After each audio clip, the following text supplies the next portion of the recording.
স্বাগত নিউজ 24 সংবাদে। সঙ্গে আছি আমি সিরাজুম মুনিরা। দেখছিলেন বিআরবি কেবলস সংবাদ শিরোনাম। জানাবো পুরো খবর।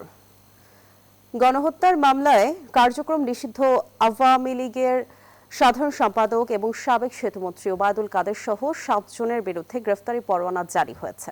তাদের বিরুদ্ধে অভিযোগ আমলে নিয়ে এ আদেশ দিয়েছেন আন্তর্জাতিক অপরাধ ট্রাইব্যুনাল। বৃহস্পতিবার দুপুরে এ আদেশ দেয়া হয়। সকালে ট্রাইব্যুনালে অভিযোগ দাখিল করে প্রসিকিউশন। মামলার অন্য আসামিরা হলেন কার্যক্রম নিষিদ্ধ আওয়ামী লীগের যুগ্ম সাধারণ সম্পাদক আফম বাহাউদ্দিন নাসিব ও সাবেক তথ্য ও সম্প্রচার প্রতিমন্ত্রী মোহাম্মদ আলী আরাফাত।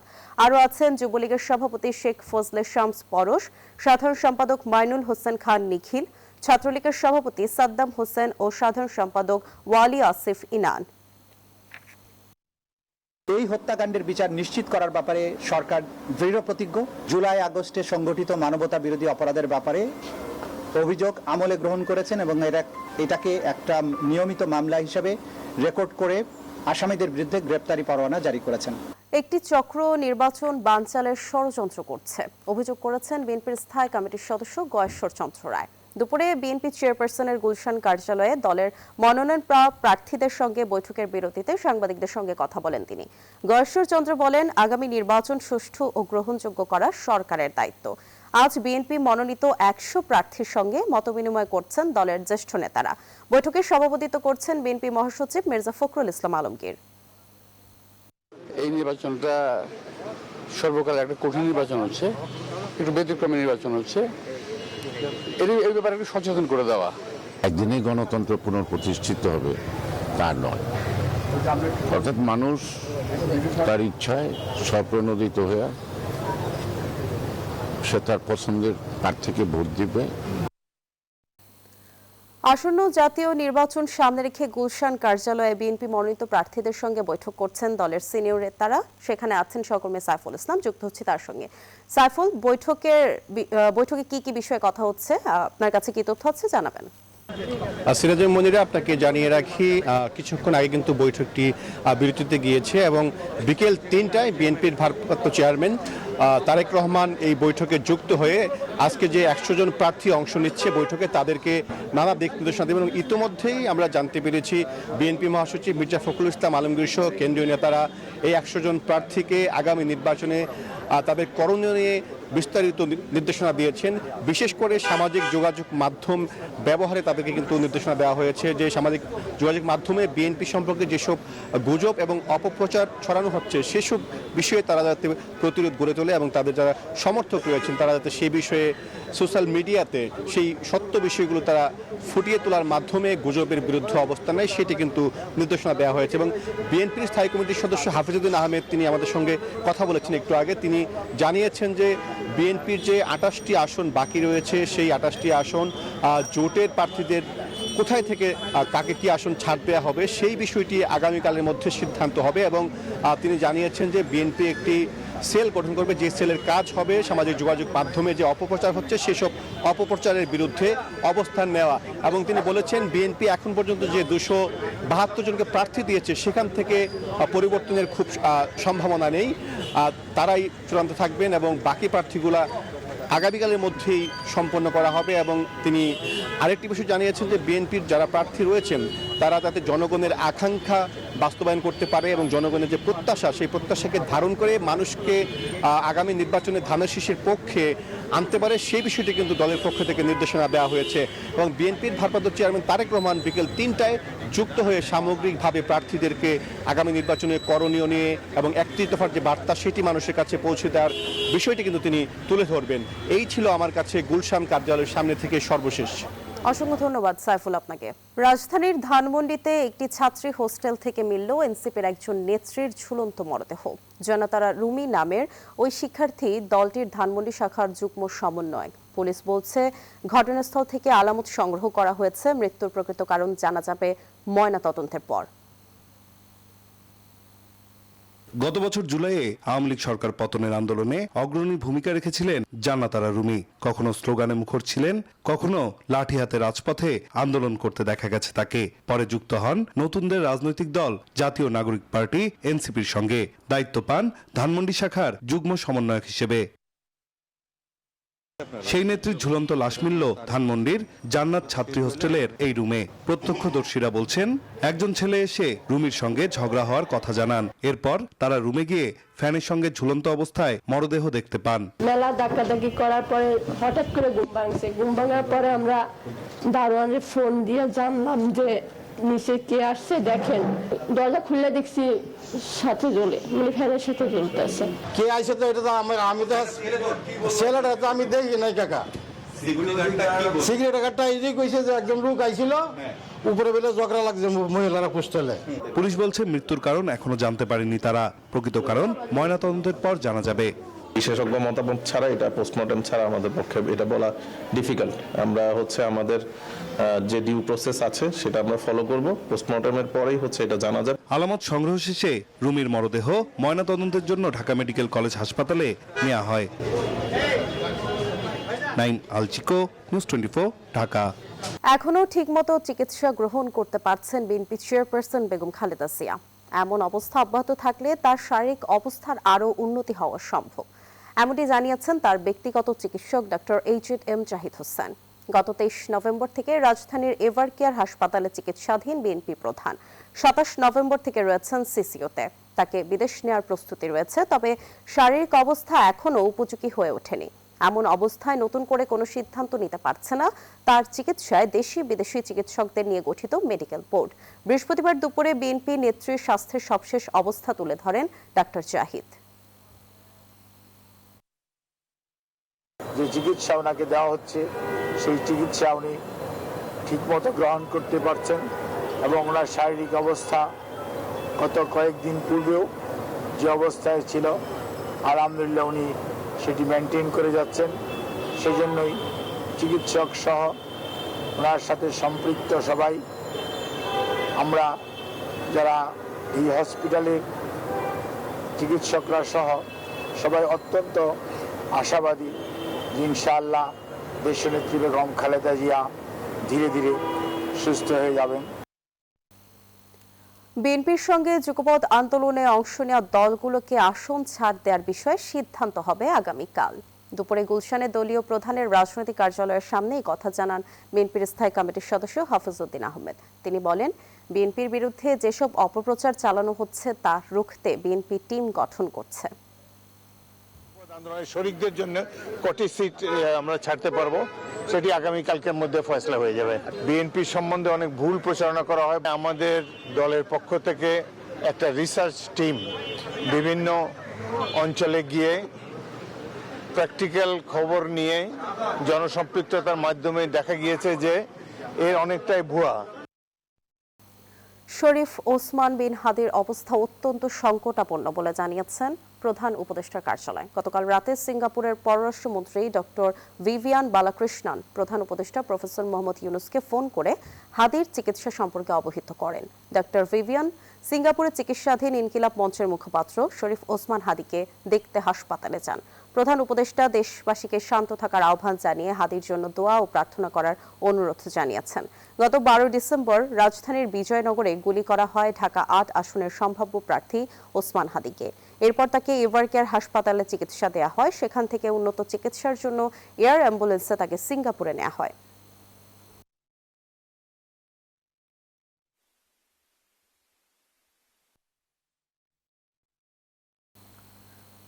ত্রয়োদশ জাতীয় সংসদ নির্বাচনের তফসিল ঘোষণার পর থেকে সাময়িক স্বস্তি এসেছে ব্যবসায়ীদের মধ্যে। তবে নির্বাচন ঘিরে অনাকাঙ্ক্ষিত ঘটনায় শিল্প কারখানা চালু রাখা, ক্রেতা প্রতিষ্ঠানের অর্ডার ধরে রাখা সহ নানা শঙ্কায় রয়েছেন তারা। তাদের আশা, অর্থনীতি ও বিনিয়োগে যে স্থবিরতা বিরাজ করছে সেটা নির্বাচনের মাধ্যমে কেটে যাবে। আর অর্থনীতিবিদরা বলছেন, অর্থনীতি গতি ধরে রাখার পাশাপাশি গ্রহণযোগ্য নির্বাচন উপহার দিতে হবে অন্তর্বর্তী সরকারকে। বিস্তারিত জানাচ্ছেন রিয়াদ সুমন। প্রায় 1.5 বছর হতে চলেছে ডক্টর মোহাম্মদ ইউনূসের নেতৃত্বাধীন অন্তর্বর্তী সরকারের। এই সময়ে বৈদেশিক মুদ্রার রিজার্ভ বেড়েছে, রেকর্ড পরিমাণে এসেছে প্রবাসী আয়। তবে উচ্চ সুদহার, বিনিয়োগের স্থবিরতা, খেলাফি ঋণ ও রপ্তানি পতনের মতো অর্থনীতির চ্যালেঞ্জগুলো রয়ে গেছে অনেকাংশে। এমন বাস্তবতায় গত 11 ডিসেম্বর ত্রয়োদশ জাতীয় সংসদ নির্বাচনের তফসিল ঘোষণা করেছে নির্বাচন কমিশন। এতে সাময়িক স্বস্তি এসেছে ব্যবসায়ীদের মধ্যে। তাদের আশা, সুন্দর, অবাধ ও গ্রহণযোগ্য নির্বাচনের মধ্য দিয়ে পূর্ণাঙ্গ স্বস্তি আসবে ব্যবসা বাণিজ্য আর অর্থনীতিতে। আমরা ভেরি হ্যাপি দ্যাট অ্যাটলিস্ট একটা ইলেকশনের তফসিল ঘোষণা হয়েছে। আমরা কিন্তু কয়েক স্টেপ আগিয়ে গেছি। যে পার্টি দল গঠন করুক, যে পার্টি বিরোধী দলীয় দলে যাক, আমাদের প্রত্যাশা থাকবে যে অর্থনীতিকে সঞ্চালন করার জন্য যা যা প্রয়োজন সেগুলো আপনারা সম্মিলিতভাবে দেশের বৃহত্তর স্বার্থে আপনারা একসাথে কাজ করুন। নির্বাচনের খবরে স্বস্তির পাশাপাশি শঙ্কাও প্রকাশ করেছেন ব্যবসায়ীরা। বলেন, বর্তমান পরিস্থিতিতে ক্রেতা বিক্রেতা উভয়ই উদ্বিগ্ন। বিদেশি ক্রেতারা অর্ডার কমিয়ে দিয়েছে বলেও জানান তারা। আমাদের বিদেশি বায়াররা ওরা কিন্তু খুব ক্লোজলি পর্যবেক্ষণ করছে বাংলাদেশের অবস্থা। তো ইলেকশন যখন হয় এমনিতে আমাদের এখানে একটু খুব বেশি একটা মারাত্মক অনেক বড় আমি বলবো না, কিছুটা অর্ডার তারা একটু হোল্ড করে। তারা দেখতে চাচ্ছে যে পরিস্থিতি কোন দিকে মোড় নেয়।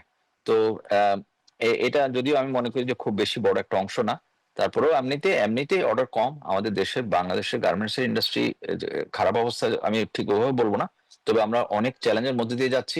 এসব চ্যালেঞ্জ মোকাবেলা করে অন্তর্বর্তী সরকার যথাসময়ে একটি সুষ্ঠু নির্বাচন উপহার দেবে এমন প্রত্যাশা রেখে এই অর্থনীতিবিদ বলেন, নির্বাচিত সরকারের হাত ধরে অর্থনীতিকে অনিশ্চয়তা কাটবে। এই নির্বাচনই আসলে আমাদের আগামী দিনের ভিত্তি করে দেব। আমরা চাই যে এমন একটা সুষ্ঠু সুন্দর নির্বাচন হোক এবং নির্বাচনের পরে এই যে দলগুলো ক্ষমতায় আসবে তো তাদের একটা স্পষ্ট কমিটমেন্ট থাকতে হবে যে বাংলাদেশের অর্থনীতিতে গতি আসবে, প্রবৃদ্ধি বাড়বে, কর্মসংস্থান বাড়বে, বিনিয়োগ বাড়বে। বিশেষ করে দেশি বিদেশি যে বিনিয়োগের যে একটা অচল অবস্থা তৈরি হয়েছে এবং যে খরাটা তৈরি হয়েছে সেটা যেন কেটে যায়। অর্থনীতির গতি ফেরাতে রাজনৈতিক দলগুলোর নির্বাচনী ইশতেহারে স্বল্প, মধ্য ও দীর্ঘমেয়াদী পরিকল্পনা তুলে ধরারও আহ্বান জানান ব্যবসায়ী ও অর্থনীতিবিদরা। রিয়াদ সুমন, নিউজ 24, ঢাকা। আজ শেষ দিনের মতো আপিল বিভাগে বিচার কাজ পরিচালনা করেছেন প্রধান বিচারপতি সৈয়দ রেফাত আহমেদ। এই উপলক্ষে আপিল বিভাগের এজলাসেই তাকে বিদায়ী সংবর্ধনা দিয়েছে অ্যাটর্নি জেনারেলের কার্যালয় ও সুপ্রিম কোর্ট আইনজীবী সমিতি। বিদায়ী বক্তব্যে প্রধান বিচারপতি বলেন, সুপ্রিম কোর্ট ন্যায় বিচার ও স্বাধীনতার শেষ আশ্রয়। অনুষ্ঠানে অ্যাটর্নি জেনারেল বলেন, রাজনৈতিক অনুকম্পায় বিচারক নিয়োগের সংস্কৃতি ভেঙেছেন বিদায়ী প্রধান বিচারপতি। নিষ্পত্তি করেছেন বহু গুরুত্বপূর্ণ মামলা। উনি প্রমাণ করেছেন শুধু উত্তরাধিকার হলেই হয় না, যোগ্য উত্তরাধিকার হতে হয় এবং দায়িত্ব পালন করতে শিখতে হয়। উনি বিচার বিভাগে দায়িত্ব নেওয়ার পর যে সমস্ত ল্যান্ডমার্ক জাজমেন্ট দিয়েছেন এবং বাংলাদেশের অনেক সংস্কারের প্রতিকৃতি হিসাবে উনি আমাদেরকে আলোর পথ দেখিয়েছেন। সংসদ নির্বাচনের সময় ঘনিয়ে আসায় গণসংযোগে ব্যস্ত সময় পার করছেন চাঁদপুরের 4 আসনের বিভিন্ন রাজনৈতিক দলের মনোনীত প্রার্থীরা। ভোটারদের মন জয়ে মাঠে ময়দানে চষে বেড়াচ্ছেন তারা। ভোটাররা বলছেন, এলাকার উন্নয়ন, জলাবদ্ধতা ও রাস্তাঘাট উন্নয়নে কাজ করবে যে প্রার্থী, তাকেই জনপ্রতিনিধি হিসেবে নির্বাচিত করতে চান।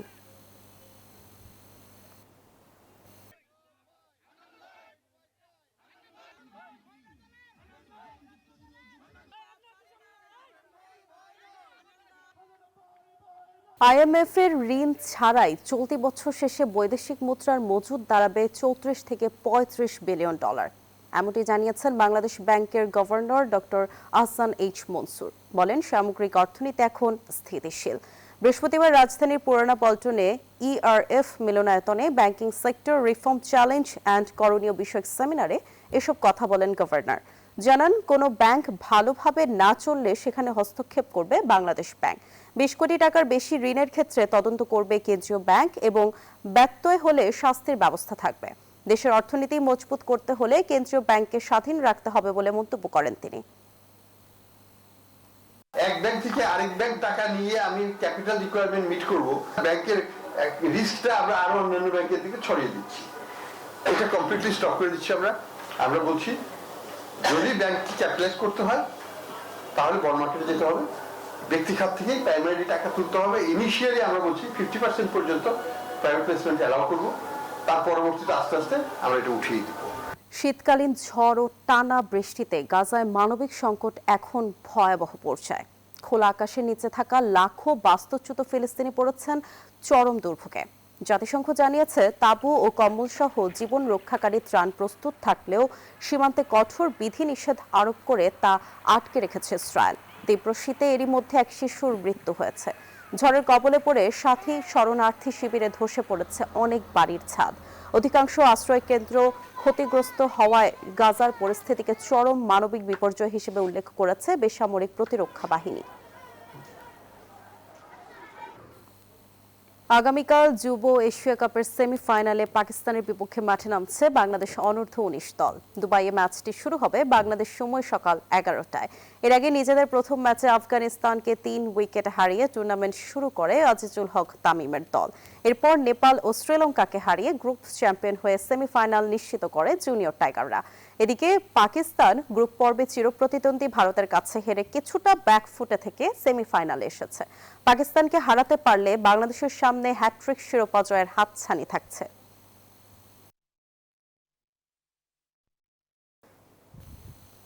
নিরাপত্তা শঙ্কায় বাতিল বিপিএল এর উদ্বোধনী অনুষ্ঠান। সেই সঙ্গে আসন্ন বিপিএল কে যে কোনো মূল্যে আকর্ষণীয় করতে কাজ করছে বিসিবি।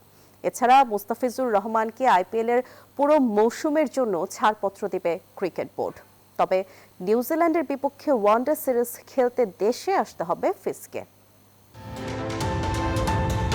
বিপিএল শুরু হতে বাকি আর 10 দিনেরও কম সময়। তবে এর মধ্যে টুর্নামেন্ট নিয়ে শঙ্কা কাটছেই না। একের পর এক সংকটের মুখে দেশের সবচেয়ে বড় ও জনপ্রিয় এই টুর্নামেন্ট সিলেট পর্ব দিয়ে শুরু হতে যাওয়া এবারে টুর্নামেন্টের উদ্বোধনী অনুষ্ঠান হওয়ার কথা ছিল ঢাকায়। তবে নিরাপত্তার শঙ্কায় বাতিল করা হয়েছে বিপিএল এর উদ্বোধনী অনুষ্ঠান, এমনটি নিশ্চিত করেছে বিসিবি সভাপতি আমিনুল ইসলাম বুলবুল। বিপিএলকে চ্যালেঞ্জ বলা হচ্ছে, এটা তো এটা 12তম আসর আমাদের, এবং সব আসরেই কিছু ভালো কিছু খারাপ ছিল। তো সব অভিজ্ঞতা আমরা নিয়েছি, আমাদের হাতে সময় কম ছিল। উদ্বোধনী অনুষ্ঠান নিয়ে একটুখানি কথাবার্তা চলছে, কেননা আমরা সিকিউরিটিটা আমাদের কাছে অনেক বড় একটা ব্যাপার। তো সবকিছু পর্যালোচনা করছি আমরা, তারপর সিদ্ধান্ত নেব। এছাড়া BCB cricket operations chairman Nazmul Abedin Fahim কথা বলেছেন মুস্তাফিজুর রহমানের আইপিএল এ পুরো সিজন খেলার বিষয়ে। তিনি জানান পুরো সিজনের জন্যই এনওসি দেয়া হবে ফিসকে, তবে খেলতে হবে নিউজিল্যান্ডের বিপক্ষে ওয়ানডে সিরিজে। মুস্তাফিজকে আমরা এনওসি দিয়েছি পুরো আইপিএল এর জন্য, 8 দিনের জন্য সে ফেরত আসবে ওডিআই সিরিজ খেলার জন্য। নিউজিল্যান্ড সিরিজে ওডিআই যে 3টে ম্যাচ থাকবে সেখানে ও জাতীয় দলের পক্ষে খেলতে চলে আসবে। এখন দেখার বিষয় মুস্তাফিজকে নিয়ে বিসিবির এমন সিদ্ধান্ত কিভাবে নেয় তার দল কলকাতা নাইট রাইডার্স। আবরার আল দাইয়ান, নিউজ 24। দর্শক, এই ছিল নিউজ 24 সংবাদে। এতক্ষণ সঙ্গে থাকার জন্য ধন্যবাদ সবাইকে।